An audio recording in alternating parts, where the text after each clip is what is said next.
Hey, how's it going, everyone? Good afternoon. Good afternoon. And let me know if you're tuning in. Hit me with a like and put it in the comments. Let me know where you're, who you are, where you're tuning in. I'm going to be getting this started in a few minutes, and I'm just going to check if everything is good on my end. It does look like I am live. So yeah, folks, put in the comments. Hey, Bertha, thanks so much for tuning in. I see Bertha's tuning in. Who else is here? Who else is here? Give me a like. Give me some comments. I'm going to be getting my guest for today in shortly at around 3:30. But just wanted to get a few minutes to get all of you pumped up and ready for today's segment. We have an exciting segment with my guest today, Jeffrey Tefertiller, who's been a previous guest as well. But yeah, let me know in the comments, folks, where you're tuning in from. And how's your afternoon? How's everyone's day so far? So I see Bertha put in a comment. Anyone else? Anyone else? I just want to make sure I'm live and all is good. Hit me with some comments and hit like. All right, there we go. There we go. Zore, hey, Zore, thanks so much for tuning in. Appreciate your comment. Who else is here? Who else is here, folks?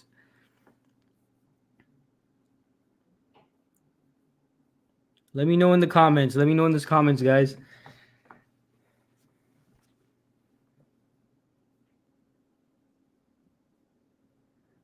Hey, I see my friend Rodney tuned in. Hey, Rodney, how's it going? 10x. That's right, my friend. 10x. And let's see here. So I got BT Nandu. Wow, BT. So BT Nandu is coming in all the way from India. Wow. Thanks so much for tuning in, BT. What time is it over there in India? Must be kind of late at night, right? Possibly, I guess, close to midnight, maybe. But yeah, thanks so much for tuning in, BT. Appreciate that. And look, folks. So what I'm going to be speaking about today is, I definitely want to get. So Jeffrey's been a previous guest on the show. I see some more comments coming in. Actually, Atul Gupta says, "Hey, Atul, thanks for tuning in."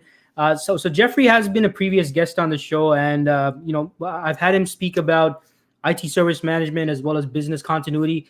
And I was chatting with Jeffrey, and I was like, "Look, I mean, firstly, I got to get you back on the show, but let's do it live this time. Let's go live."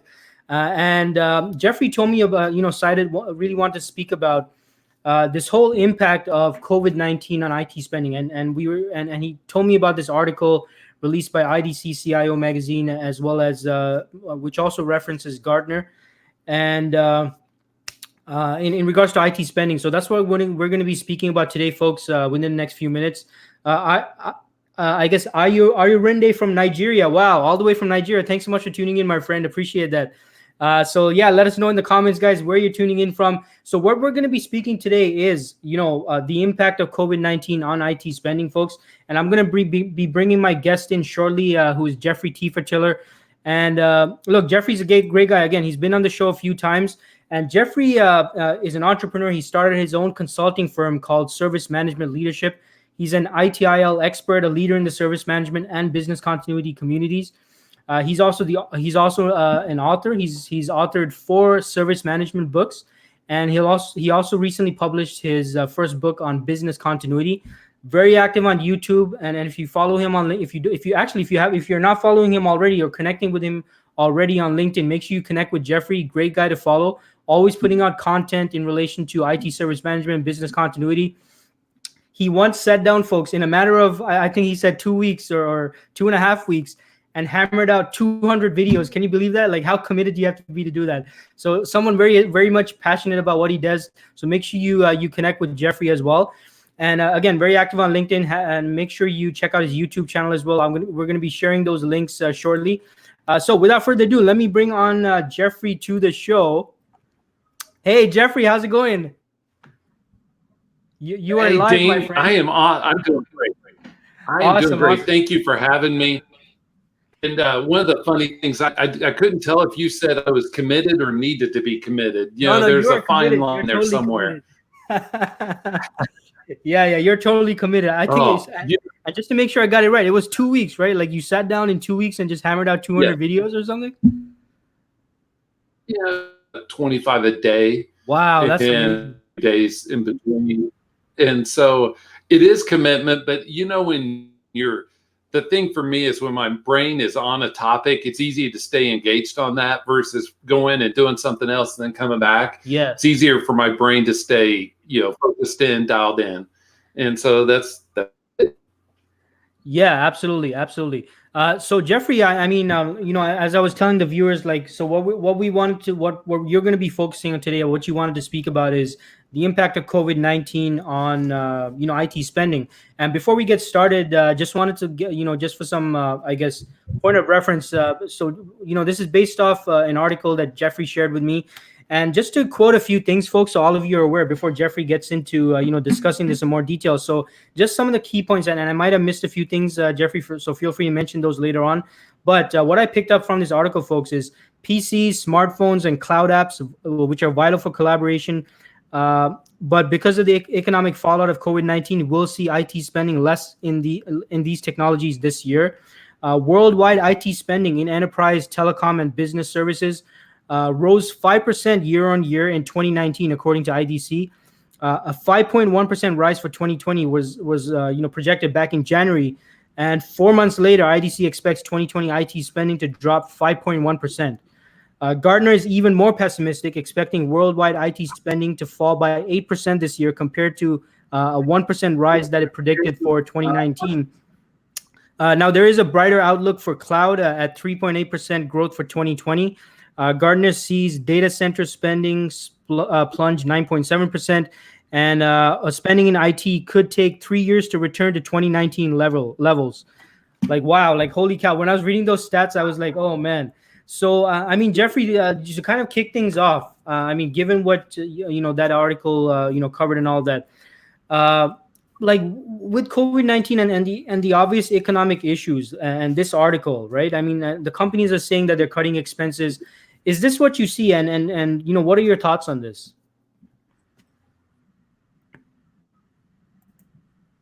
That is what I see, because if we projected 5% increase to go into a 5% decrease, that's a 10%. That's a 10% swing, right? Right. And so not only do we have that, but let's talk some things here. Most employees within a corporate environment get a 3%, roughly 3% bump every year, right? An annual cost of living raise, right? Right. So that's factored into that 5%. And so when it goes, when you have to move it down, it's even more painful. Take on top of that, you have applications, software applications that have a 5% bump every year. And so they increase 5% every year. For companies, Steve, there's only 3 ways you can save. And one is to become more efficient. And our company, Service Management Leadership, can help you with processes and all that fun stuff. You can help with your software spend, which is very desirable, because I think cutting headcount should be the last resort. Okay. Because, everybody in leadership thinks, oh, we'll just cut headcount. We'll cut people. But if you have a 10-person group and now you're at 8 in vacations and sick and all this, business outcomes that you were hired to produce will not happen. I mean, you just cannot be innovative. You cannot produce value if you're just short-staffed and playing whack-a-mole all the time. I say playing whack-a-mole. I don't know if that is, everybody's played that game where you're beating the arcade game. The mole pops up and you beat it, and then another one pops up, and you're in that cycle all the time. And so that's why I'm really excited for our company to be able to help other organizations with their ability to save money on the software and some of that spend. You mentioned cloud. And what's interesting there is a lot of that has to do with moving from on-prem software, let's say Microsoft Office, to Microsoft O365, things of that nature. And so you'll see a lot of that in the cloud spend. That's just, SAP's notorious for it, and a lot of others are, where you try to, their whole goal is to move you to their cloud option. Oracle's another one that's popular. Right. Sorry for getting so excited early on, but just think of that. When you're 5% up to 5% down, that's a 10% swing. Yeah, that's significant. Yeah, totally see that. So I mean, and you mentioned Jeffrey, that cutting those, cutting the headcount and stuff like that. That's not something that you'd say companies should do, like, right off the bat. Now, how can companies cut IT spending, like, if they were to go about doing that? Well, let's say software. There's 3 things I'll mention that are really easy to think about. One is software that you're no longer using. Okay. So if you have business intelligence tools like a lot of people have SAS VA, others may have Power BI or others, by the time you purchase them till today, your organization may have shifted and you don't use those anymore. Right. Fine. Let's go to that company and say, we're not renewing. We're not going to renew. And they'll say, but you're contractually, it's how do we get out of those? Second of all, that's really easy is going through all your software and looking at how many employees you have provisioned. You're going to think this is like coincidental, really kind of is. But I was on the phone on a Zoom call with someone that's in your neck of the woods. You're in the Toronto area yesterday that does this. And he was talking about a scenario where his clients, because they don't account for people that leave the organization, end up with a 50% more licensing position than they really need. Does that make sense? Because they have somebody leave and they don't go in and they don't pull that license back out. So just license management. And the last thing is going through with your business stakeholders and you have support. I don't know how familiar everybody is with this, but you have platinum support, gold, silver, bronze, and then nickel plated. And so do we really need that high level of support, or can we get by with less? And so those are three in the software asset management area. There's two other ways in terms of maybe going to a managed service. If we have an underperforming group, can we outsource that business process, that service to a vendor that does it better, maybe more cheaply? Our company likes that because it's in our wheelhouse of expertise. And lastly, how are we managing our vendors? It goes with the one previous, but maybe we have vendors that are taking advantage of us. How do we help that? Okay, got it. All right. And Jeffrey, how can companies utilize service management to cut software spending? So that gets into the software asset management that we just talked about. And so it's using your ITSM tool to identify our license count. I'll tell a story from my previous employer. I don't want to name names because it's tacky, right? Yeah. But they had in their ITSM tool where there was an Adobe license title that said they have 12 of them, and it showed green in terms of compliance. The only kicker in it is that they were using 0 of them. So yes, it was compliant towards Adobe, but they're paying for 12 licenses of something they don't use. Yeah. So how they use their ITSM tool, their software asset management tool. And on software asset management, I saw your post about the Deloitte article, and I want to give some stat. All right, I'm a stat guy. I apologize in advance. I'm a stat guy. Yeah. And so there's a stat that says 22% of an IT budget is software. But if you implement a good software asset management program, you can save 6% of your annual budget. So that doesn't sound like much, but let's say a company has 100 million in budget, 22% of it is software, and now you can save 6 million back. That's a lot. Wow. By just having a good program. And in fact, there was another one by Flexera. I don't know if you posted that, but it was roughly that software spend is roughly 2% of revenues in a lot of different industries. It doesn't sound like much. If you're a $1 billion revenue company, 2% is a ton. And if you can just save a little bit off that, it helps you now afford that headcount that you wanted to squeeze. Yeah, totally. I mean, if it's like like you said, if it's like $1 billion company, like 2%, that's pretty significant, right? I mean, still. Oh yes, and I see the comment from BT. Do we get to respond to comments on the fly? Do you want to do that? Yeah, sure. Yeah, let's do that. So let's put this comment. So BT says, aren't companies spending more on virtualization now because of this COVID-19 on-prem to cloud infrastructure wise, use of VMs, encouraging bring your own devices, saving quite a lot? Yes and no. So there is a lot of the VM. There is a lot of the move to the VMs. Totally. But then you have to account for those on licenses, right? Because VMware wants their licenses. And so you're on-prem. And one of the things that that's really good about cloud, and I want to be positive about everything. One of the things that's really good about cloud is you have your server cost, your data center cost for on-prem. You have even your licenses for your Windows Server, your Oracle. And so be able to take that and hand it to the cloud provider is a good thing, and then to virtualize. But what's happening is when you make that move, there's a cost of that project to make that move. And so BT brings up a great point that these cash-strapped IT departments are struggling with that. And when it's mentioned that people work from home more and all that stuff, it means that we have to alter how we do our licensing for our software. And, especially the bring your own device. Bring your own device is a great idea unless you have to support it. So how big is your office, Dean, in Toronto? How many people? Well, yeah, you asking me? Yes. How many people are Yeah. in your office? Yeah. I mean, we had. I mean, it's hard to say. I'd say like, I don't know, like 50 or something.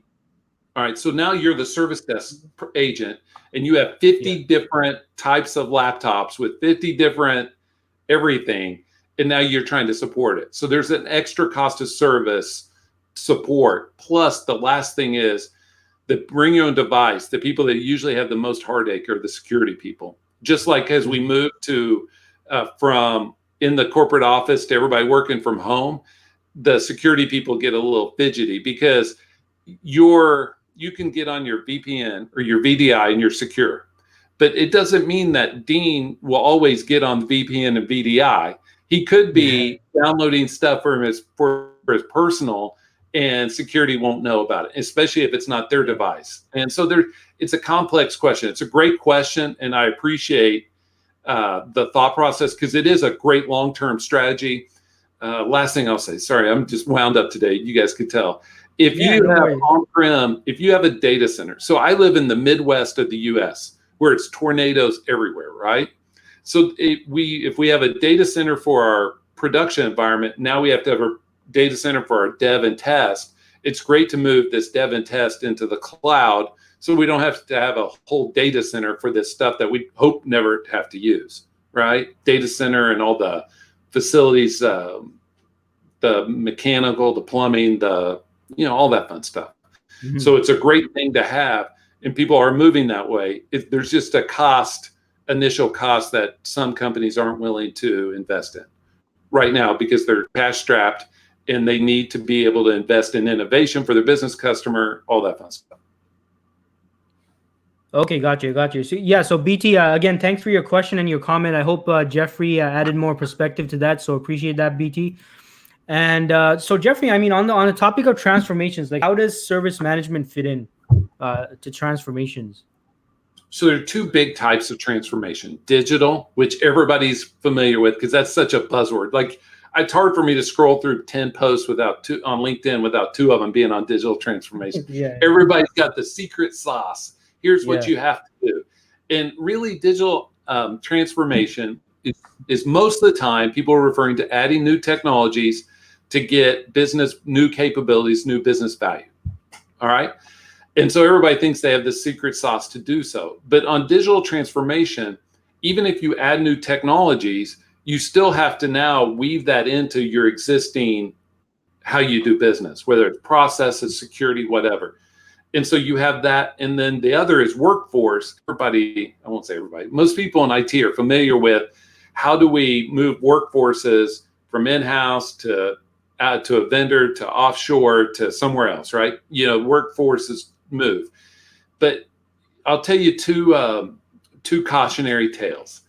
One is a company that I worked for that did not develop very good processes. They did not document things well. And so when they said, here, vendor, go take it to India, it was a flop because they didn't know what to execute. You're putting people in a bad situation because they don't know how to execute or what to execute or any of that stuff. And the second, and that's where like the service management processes help, because what always happens, and I'm very empathetic to the people offshore, because what always happens, and it's not fair to them, is that leadership negotiates this, there's SLAs without any documentation or whatever, and now they have to meet something, meet these. We'll respond to an incident in X amount of time. We'll have it restored, blah, blah, blah, blah. But now, so they're not put in a position where they can be successful. And I very much, I have empathy for them. And so you have that kind that really need help and forethought ahead of time so we can be successful.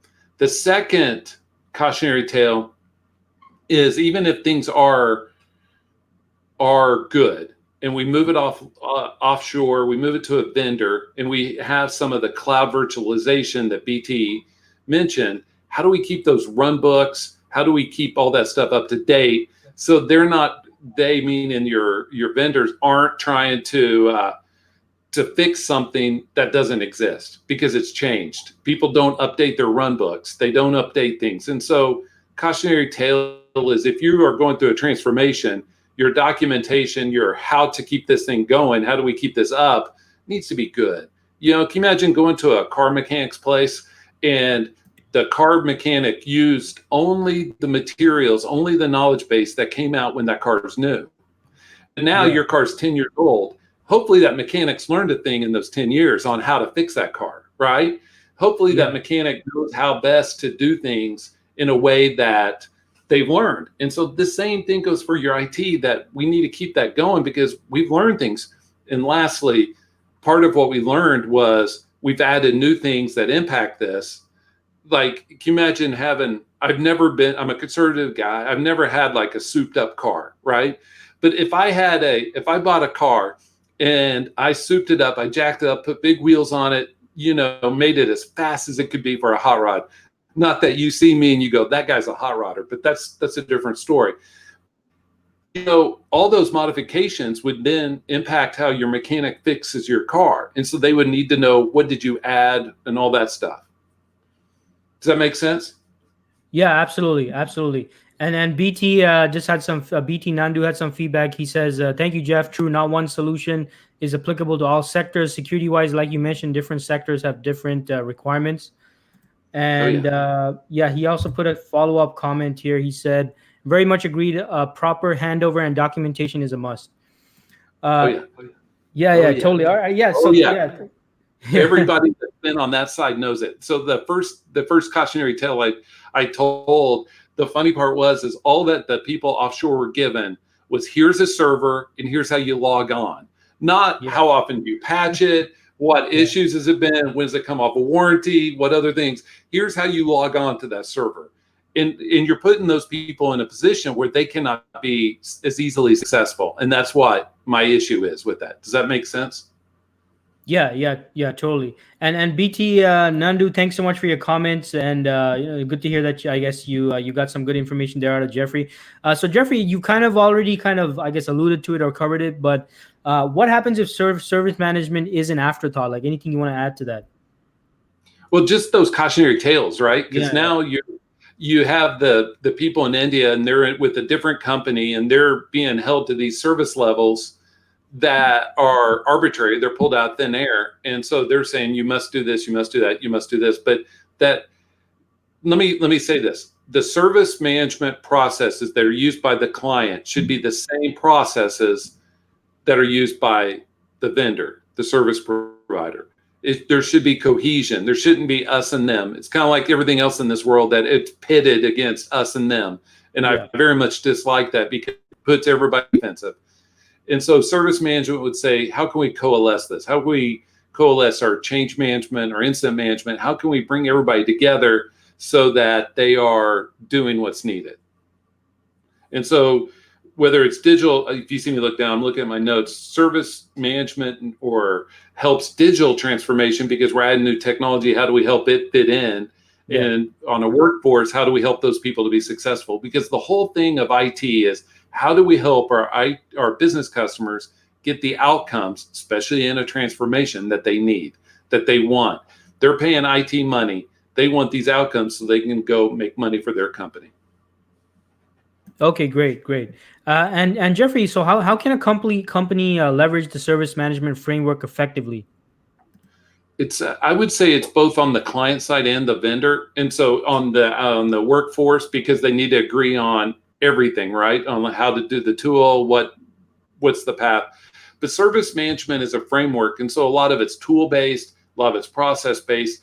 And so the service management framework, ITIL, COBIT, whatever it is, needs to be included in the, as we figure out what are we doing for our customers, because we may have applications that have to be up. I'm going to use you as a recruiter, that have to be up from 8 to 5 Monday through Friday, right? And we don't want them down. But we may have others that we don't care as much. But we only know that with conversation with our business customers. And then that trickles down to our service providers. And so service management would say, hey, guys, let's have this conversation with our business so they know what to expect, so we can help them. Same with when we go back a few conversations to the software asset management. IT shouldn't be whacking software that the business doesn't say is okay to do so. And so, service management seeks to bring that alignment between IT and the business. And so, that agreement, and you'll hear a term called business relationship managers, BRMs, that help to have those conversations. Some companies and some do not. So service management is the glue between IT saying, here's how we're going to do it, and the business saying, here's what I want you to do. Okay. All right, gotcha. Now, on to the topic of business continuity, Jeffrey. So, I mean, what have we learned from COVID-19, so far? I would say that the unpredictable, we don't know when the next event or what it's going to be what's going to happen. I would say the unpredictability of COVID should send us a shot across the bow that we have to be prepared for anything. And I say prepared for anything because we don't know if it's going to be weather related. We don't know if whatever it is, right? And we have to be prepared because this COVID stuff is kind of, we look back and it's kind of crazy. The how we got here is pretty crazy. And we have to think, there could be another, hey, this is crazy coming our way. And so whether it's cybersecurity, because there could be some other country, some other group that wants to hijack all the retail stores or whatever. We just cannot fathom how crazy things can be. And so business continuity, the thing I've learned is that we all looked at it in singular events: people loss, facility loss, technology loss. COVID has told us you may lose 2 out of those 3. You may lose some technology. Is to BT's point, now people are all working from home, so your technology changes. Plus, you don't have loss of facility, so that paradigm changes. We're just in a very fluid time right now, and that's what I've learned. Is that pretty similar to what you think? I mean, we can't take anything for granted right now. Yeah. I mean, totally, right? I mean, it's. And you probably know more about this than obviously I do, but just for as someone more so on the user side of things, I mean, it's a total game changer, right? And it's nothing that none of us could have predicted and just the fact that those numbers that we shared before in terms of the impact it's had on IT and IT spending. I mean, it's for sure, absolutely, I totally agree with you. Yeah, and think about this: now that everybody's working from home, if we layer in now a cybersecurity event or a weather event, since you're in Toronto, and it could look different. And so all I'm saying is that we can take nothing for granted, and our preparation has to be, how do we stay continuous how do we stay continuous if this happens or that happens? How do we do that? And those are those conversations. Yeah, totally. So, and kind of sticking to the topic of work from home, Jeffrey, now that work from home is pretty much kind of the new normal, and even as things start to open up, for the most part, I'm assuming that it probably will be, still put into place. Like, how does this, what are some of the impacts on business continuity from that standpoint? Like, anything else you want to add to that? I would say there's a shift towards technology that needs to be available. And so my last employer, like I said, I'm not going to be tacky and name names. Before I got there, they had a lot of their deliverables that were done in India, and they would put through changes that would take down that technology because these Americans, of which I'm one, said, hey, we put these changes in after our business hours, not realizing it impacts India. And so all I'm saying is, if the there's extra technology that's added for you to work from home. That has to be included into your scenarios. Also, it has to be extra security and that we need to address because everybody's working from home. It just changes how we look at the problem. The problem's still the same. It just changes our vantage point. Because your security group at your office looks very much different at how they see you working from home than when you're sitting there on their network and everything's rosy, right? Yeah, totally. So And it changes.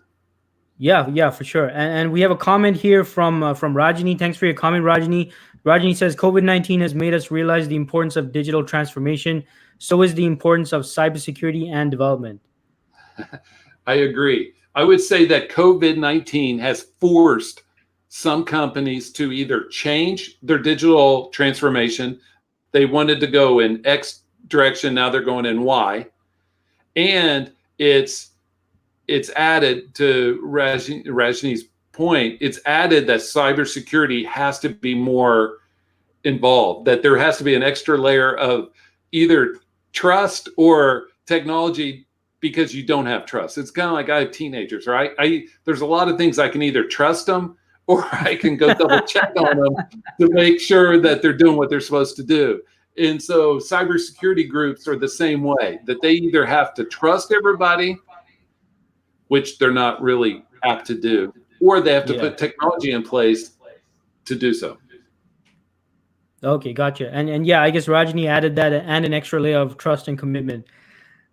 So yeah, thanks for your comment, Rajni. And yeah, so I mean, so in terms of the next disruption, Jeffrey, and obviously we can't say what that might be because I mean the next one could be wherever, like in a different area within IT or whatever. But how can a company plan for the next disruption, like whatever it is? I use a basic format or framework that's based upon other more proven frameworks. I like to beg, borrow, steal from very proven ones to address it. So I work off the premise that you will not be able to predict what the next one is. Like it could be COVID-20, or it could be a cybersecurity attack, or it could be pneumonia, or it could be whatever, right? We just don't know. Yeah. So I work off of the loss of facility, loss of technology, and data, because data is the one that nobody talks about. But we all have data. So in you as an IT recruiter, you have a pretty big database, right? Yeah. If that was compromised, your company would be in a big trouble because now you have all this information on people, right? That's a bad thing. Yeah. And so data and technology is huge. Loss of facility, we've kind of walked through. I mean, manufacturing and other facility types are included, and then loss of people. Like what happens if they get sick or they all strike or whatever? We haven't had that as much. Everybody feared that on the beginning of COVID-19, but it's really, how do we move to a segregated workforce kind of thing? How do we move to everybody works from home? How do we stay continuous in that regard? Okay, gotcha. Jeffrey, you mentioned that nobody wants to speak about data. Like, can you expand on that? Like, why is that? It's forgotten. So every company, every IT company, and I welcome the comments to tell me I'm right or I'm wrong. I'm great either way. Every IT company, they want to leverage data to their business customers. They want to say, Mr. or Mrs. Business Customer, this is how I get the most out of you is by using all this data. But this data comes at a cost because the more data we have, the more it costs us to keep it up, secure it, all that fun stuff. And the reason people don't want to admit that there's a data problem security-wise is that we see a breach almost every day or every other day, every third day. Around the world, there's a data breach. And nobody wants to think it could happen to them. Nobody wants to think, you're right, we could lose our I think of your candidate pool. Somebody could contact them and do us a lot of harm. Or even HIPAA or, the privacy stuff. And so people don't want to think that it can happen to them is my vantage point in terms of the security. I worked for electric utility in the past.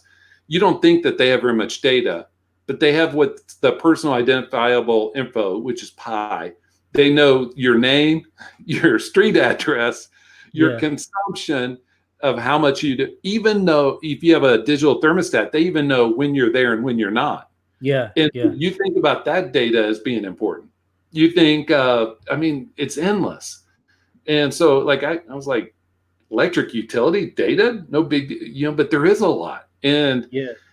even like how people pay and, all that stuff. I mean, there's a lot of data, whether we want to admit it or not, that's captured on each one of us as well. Like when we visit a site, we don't really want to know that they capture our IP address and they know where I'm at and what other sites I've visited. Yeah, absolutely, and that really resonates with actually one of my previous guests was actually someone from cybersecurity, who said the exact same thing, that the biggest challenge that he faces is people just don't think they have anything of importance, and that totally resonates with what you're saying in terms of this whole conversation. So Oh yeah, and we just don't, we don't like to think that people are building profiles on us. Like this happened. I'm old enough, probably you can tell, to remember when before all these kind of data issues, the credit card companies would build these data profiles on how we spent our money, and then we would get advertisements based upon our spend. Now it's on where we go, because we've all had this. I won't say we all. I don't want to project, but we've all said a word that we don't normally say in around our phone, and then we have an ad for that product pop up on our timeline. At least that's totally. me recently, right? Yeah, And yeah. I don't have a dog, but if I say dog biscuits, pretty soon it's going to show up on my timeline, Yeah. and we think, Yeah, yeah. how does that happen? It's because they're holding data on us, and we just have to understand. And so in Europe, they have the GDPR, which isn't as strong as US doesn't have anything really. And there's a lot of privacy, and there's just a lot of stuff we are willfully ignorant on. Right. Yeah, I think BT also mentioned that GDPR, China data privacy law, and HIPAA. And I think I missed another comment by BT actually from before. So it was, did spending on cybersecurity increase now? Cognizant recently was affected. People like to say it's increased, but I think it's just shifted. I think it's just shifted. And so that's also why business continuity is a lot of times feathered into cybersecurity for these reasons, this data, what we're talking about. Yeah. But I think it gets shifted.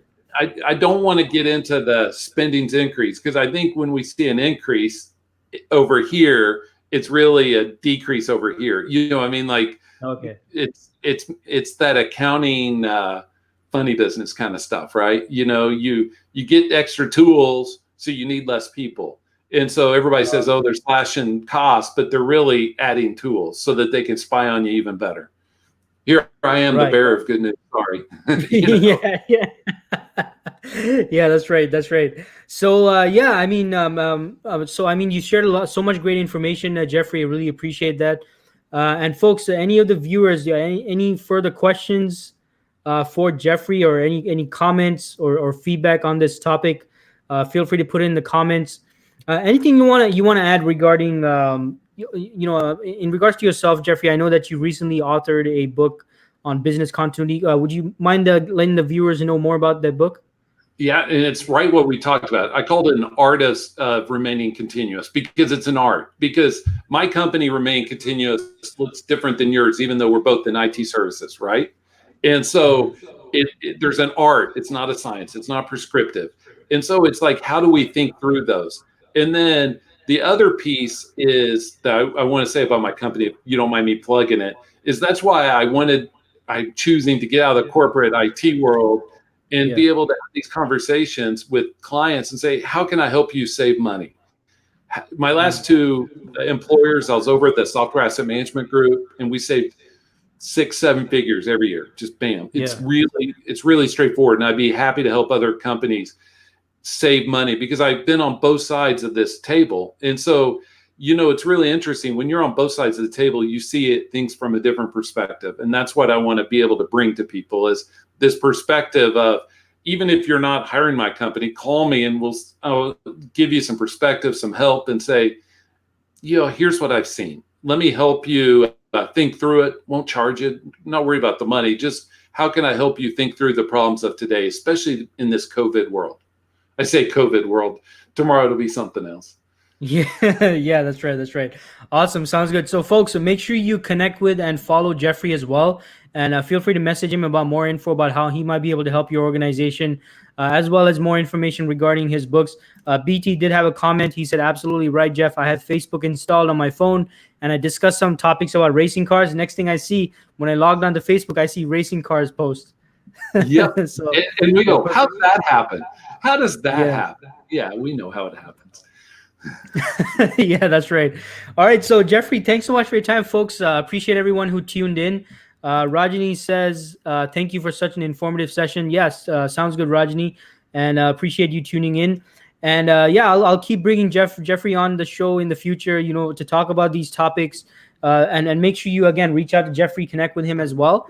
And we'll certainly have him back on the show. Jeffrey, thanks so much for your time. Appreciate you sharing all that information and making sense of all that data. Thank you, Dean, and I appreciate the engagement from everybody. Hopefully, this is helpful, and hit me up on either on LinkedIn or my company, Service Management Leadership. Love to help everybody. Just because these are not complex issues, we just make them complex, and I just let's have some conversation. And so I wish everybody a great day. Awesome. Sounds great. And yeah, make sure you follow folks if you have an interest in, again, in these topics. Jeffrey posts videos pretty much every day. So he's very active on LinkedIn. So make sure you connect with him and follow him on YouTube. So just look up his name and, and he's usually either, interacting with each other. So you might see me like some of his stuff. He'll be liking some of my stuff. So you should be able to find him pretty easy as well. But again, thanks, Jeffrey. Thanks, everyone. Everyone have a great day, and we'll connect again soon. Thank you.